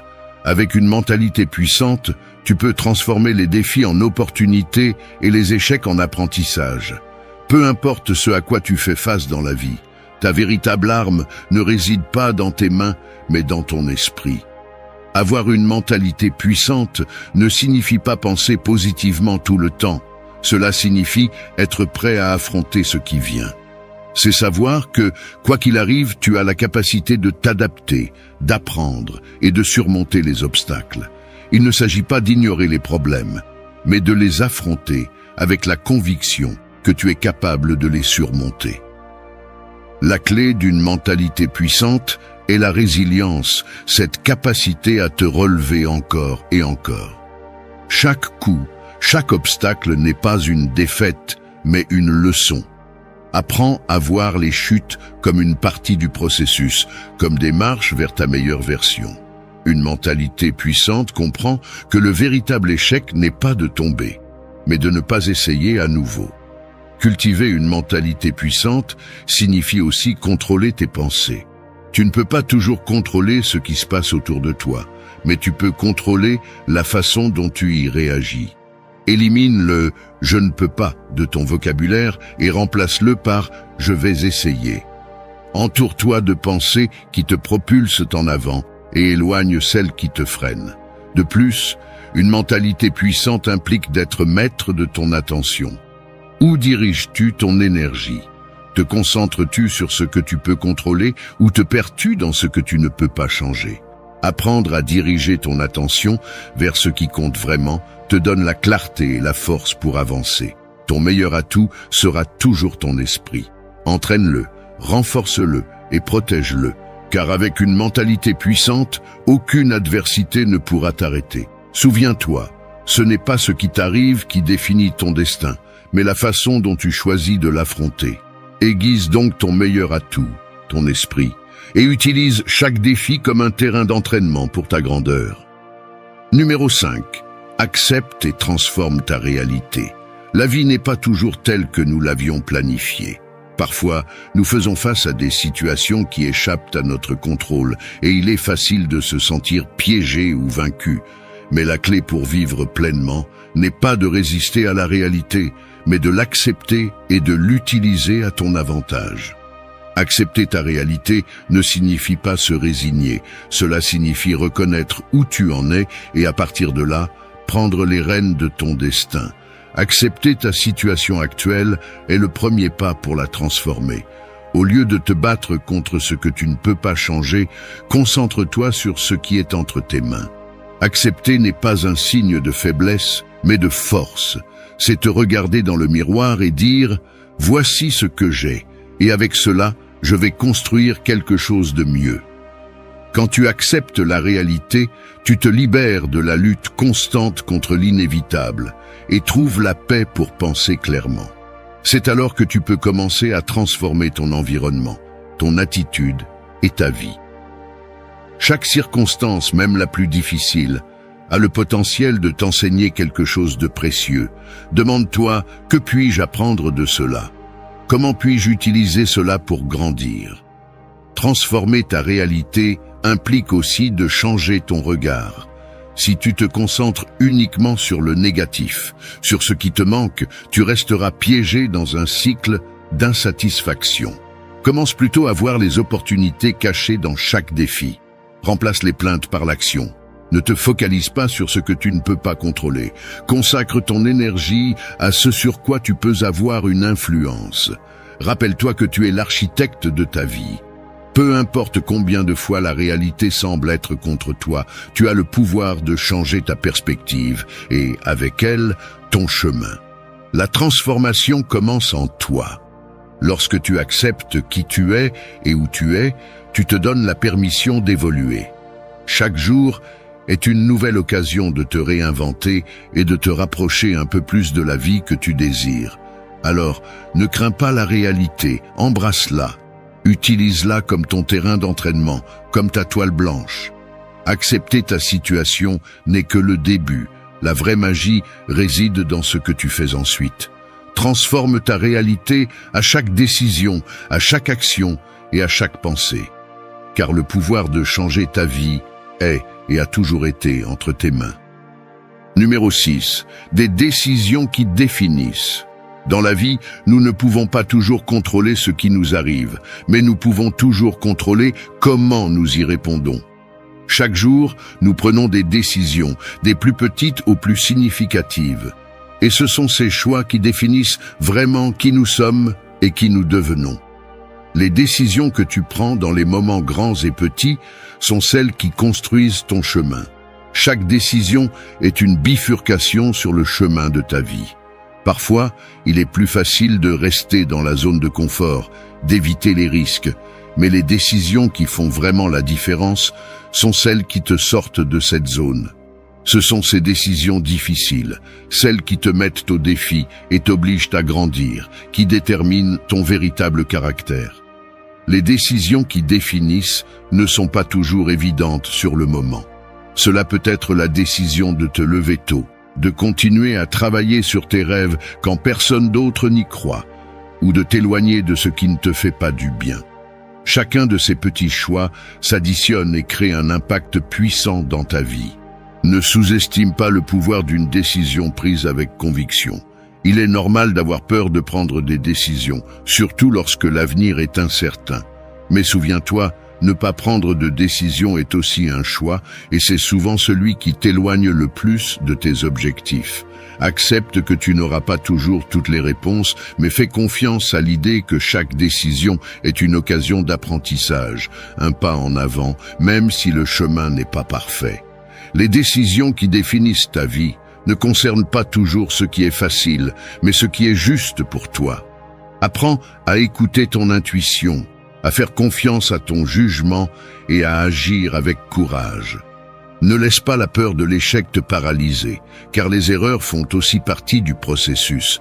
Il vaut mieux se tromper en avançant que de rester figé par peur de décider. À la fin de la journée, les décisions que tu prends te permettent de dessiner ton propre destin. Chaque choix est une occasion de te redécouvrir, de corriger le cap si nécessaire et d'avancer avec plus de force. N'aie pas peur de décider, car ces décisions, grandes ou petites, sont celles qui définiront qui tu es et t'emmèneront vers la vie que tu désires. Numéro 7. L'école de la vie. Apprends et grandis. La vie est l'école la plus exigeante et en même temps la plus gratifiante. Il ne s'agit pas des diplômes que tu accumules, mais des leçons que tu apprends à chaque étape du chemin. Dans l'école de la vie, chaque expérience, bonne ou mauvaise, est un maître qui t'enseigne quelque chose de précieux. Peu importe combien de fois tu tombes, ce qui compte vraiment, c'est ce que tu apprends en te relevant. Il n'y a pas de manuel parfait pour vivre. Nous apprenons en cours de route, au milieu des réussites et des erreurs. Chaque échec est une leçon déguisée. Chaque défi est une occasion de grandir. Dans la vie, les épreuves ne viennent pas avec des avertissements, mais c'est là, dans ces moments d'incertitude et de difficulté, que tu apprends le plus sur toi-même et sur ce dont tu es capable. L'école de la vie n'a pas de vacances, et les leçons arrivent souvent de manière inattendue. Parfois, tu apprendras à travers la douleur, parfois à travers le triomphe, mais il y a toujours quelque chose de nouveau à découvrir. Chaque personne que tu rencontres, chaque obstacle que tu affrontes a quelque chose à t'enseigner, si tu es prêt à écouter et à observer attentivement. La clé est de maintenir un état d'esprit d'apprentissage continu. Peu importe ton âge, ou combien de fois tu as échoué, la vie continue de t'offrir des occasions de grandir. Au lieu de voir les problèmes comme des obstacles, commence à les voir comme des matières à valider. Demande-toi, qu'est-ce que je peux apprendre de cette situation? Comment puis-je être meilleur après cela? Il ne s'agit pas d'atteindre la perfection, mais d'être meilleur que ce que tu étais hier. L'école de la vie t'apprend à être résilient, à t'adapter et à continuer même lorsque tout semble aller contre toi. Chaque jour est une nouvelle leçon et chaque expérience est une partie essentielle de ton développement personnel. Rappelle-toi que dans l'école de la vie, il ne s'agit pas d'être le meilleur, mais d'être la meilleure version de toi-même. Accepte les erreurs, célèbre les petits succès et continue d'avancer avec la certitude que, tant que tu apprends, tu grandis. Parce qu'à la fin de la journée, la vie est ton plus grand enseignant et chaque leçon apprise est un pas de plus vers la personne que tu es destiné à devenir. Numéro 8. Intégrité, ton super pouvoir caché. Dans un monde rempli d'apparences, l'intégrité est devenue un super pouvoir caché. C'est la boussole intérieure qui te guide, même lorsque personne ne te regarde. L'intégrité ne consiste pas à être parfait, il s'agit d'être authentique, d'agir avec honnêteté et de vivre selon tes valeurs, quelles que soient les circonstances. La véritable intégrité se reflète dans les décisions que tu prends lorsque personne ne te surveille. C'est tenir tes promesses, respecter ta parole et rester fidèle à toi-même, même quand il est plus facile de suivre la voie de la moindre résistance. L'intégrité n'est pas toujours le chemin le plus facile, mais c'est toujours le plus gratifiant. Vivre avec intégrité signifie ne pas te trahir pour t'intégrer ou pour plaire aux autres. C'est avoir le courage d'être qui tu es vraiment, d'exprimer tes pensées et d'agir avec honnêteté, même si cela peut être inconfortable ou impopulaire. Ce super pouvoir te permet de vivre sans regret et avec la tranquillité d'esprit de savoir que tu restes fidèle à toi-même. L'intégrité te confère une force intérieure qui ne peut ni s'acheter ni se falsifier. C'est ce qui te soutient dans les moments difficiles, quand tu dois prendre des décisions complexes ou quand tu fais face à la tentation de compromettre tes valeurs. Être intègre ne te rend pas seulement respectable aux yeux des autres, cela renforce aussi ton estime de toi et te permet de marcher la tête haute. Dans un monde où il est facile de suivre la foule, l'intégrité te distingue. Tu n'as pas besoin de le crier au monde, tes actions parleront pour toi. Être intègre n'est pas seulement un avantage pour toi, c'est aussi pour ceux qui t'entourent. Tu inspires confiance, fixes des normes et deviens un exemple à suivre pour les autres. Rappelle-toi, ton intégrité est ton super pouvoir caché, celui qui te permettra de naviguer dans la vie avec clarté et détermination. Peu importe la complexité du chemin, tant que tu agis avec intégrité, tu seras toujours sur la bonne voie. Utilise ton super pouvoir pour te guider, pour diriger et pour vivre une vie qui reflète vraiment qui tu es au plus profond de toi. Numéro 9. Maîtrise tes émotions, maîtrise ta vie. Les émotions font partie intégrante de notre expérience humaine. Cependant, si nous n'apprenons pas à les maîtriser, elles peuvent devenir nos pires ennemis. Maîtriser tes émotions ne signifie pas réprimer ce que tu ressens, mais comprendre et gérer ces sentiments de manière à ce qu'ils travaillent en ta faveur et non contre toi. Maîtriser tes émotions est un art et une compétence essentielle pour vivre en équilibre. Il ne s'agit pas de ne pas ressentir, mais d'apprendre à répondre au lieu de réagir. Au lieu de te laisser emporter par la colère, la frustration ou la peur, tu dois apprendre à observer tes émotions comme un spectateur. Demande-toi, pourquoi est-ce que je ressens cela? Comment puis-je gérer cela pour ne pas être contrôlé par mes émotions? Tes émotions peuvent être un moteur puissant si tu les gères correctement. La tristesse, la colère ou l'anxiété ne sont pas tes ennemis. Ce sont des signaux qui montrent quelle partie de ta vie nécessite ton attention. Maîtriser tes émotions implique d'accepter ce que tu ressens sans jugement, mais aussi d'avoir la force de ne pas laisser ces émotions dicter tes actions. L'une des clés pour maîtriser tes émotions est l'autoconscience. Reconnais quelle situation déclenche tes émotions et apprends à identifier ces moments avant qu'ils ne t'accablent. Respirer, prendre une pause et rediriger ton attention sont de petits actes qui te permettent de reprendre le contrôle et d'agir depuis un endroit de calme et de clarté. Quand tu maîtrises tes émotions, tu maîtrises aussi tes décisions et avec elles, ta vie.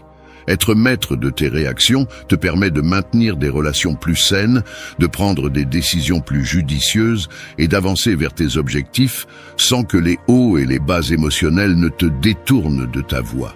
Il ne s'agit pas d'être froid ou insensible, mais d'être stratégique avec ce que tu ressens. Rappelle-toi, maîtriser tes émotions n'est pas un but à atteindre, mais un voyage continu de connaissance de soi et de croissance. C'est apprendre à naviguer dans tes propres mers intérieures avec sérénité et confiance. Lorsque tu atteins cet équilibre, ta vie commence à s'aligner et tu découvres que le véritable pouvoir ne réside pas dans le contrôle du monde extérieur, mais dans la maîtrise de ton monde intérieur. Numéro 10. Le voyage vers ton véritable soi. Dans la vie, nous cherchons constamment des réponses, essayant de nous conformer à des modèles et de satisfaire des attentes qui ne reflètent pas toujours qui nous sommes réellement. Mais le voyage le plus important que tu puisses entreprendre n'est pas vers une destination extérieure, mais vers ton véritable soi. C'est un voyage intérieur qui nécessite du courage, de l'honnêteté et la volonté de te connaître en profondeur. Le voyage vers ton vrai moi commence lorsque tu décides de cesser de vivre selon les règles des autres et que tu commences à écouter ta voix intérieure. Il ne s'agit pas de perfection ni de répondre à une image idéale. Il s'agit de te connecter à ce qui compte vraiment pour toi. Qu'est-ce qui te motive? Qu'est-ce qui te rend heureux? Quelles sont tes valeurs et tes passions les plus profondes? Ce sont ces questions qui guideront ton chemin. Dans ce voyage, tu découvriras des parties de toi que tu avais cachées, ignorées ou mises de côté par peur du jugement. Ce ne sera pas toujours facile. Il y aura des moments où tu feras face à tes propres ombres, à tes peurs et à tes insécurités. Mais chaque pas vers la connaissance de soi est un pas vers une vie plus authentique et alignée avec qui tu es vraiment. Se connaître soi-même ne consiste pas seulement à accepter les parties brillantes, mais aussi à embrasser les parties brisées. C'est comprendre que chaque expérience, chaque erreur et chaque victoire font partie de ton histoire et t'ont façonné de manière unique. Dans ce voyage, ne te juge pas pour le passé, mais apprends de lui. Chaque leçon est un rappel de ta capacité à t'adapter et à grandir. Le voyage vers ton vrai moi implique aussi de te libérer des étiquettes et des attentes extérieures.